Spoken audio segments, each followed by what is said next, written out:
Two candidates, two education plans, but only one will be elected as governor. We cannot and we will not accept chaos in our classrooms. Republican nominee Attorney General Daniel Cameron announced his catch-up plan on Tuesday.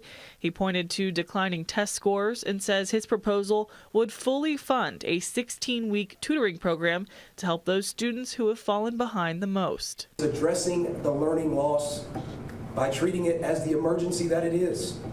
We will implement the largest expansion of reading and math instruction in the history of Kentucky.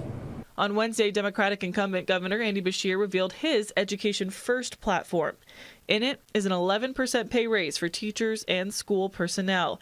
He believes it would be the largest single pay raise for public school educators in 40 years. But this raise is across the board. So existing teachers and all school staff benefit, because when all you do is raise the starting salary, it creates compression.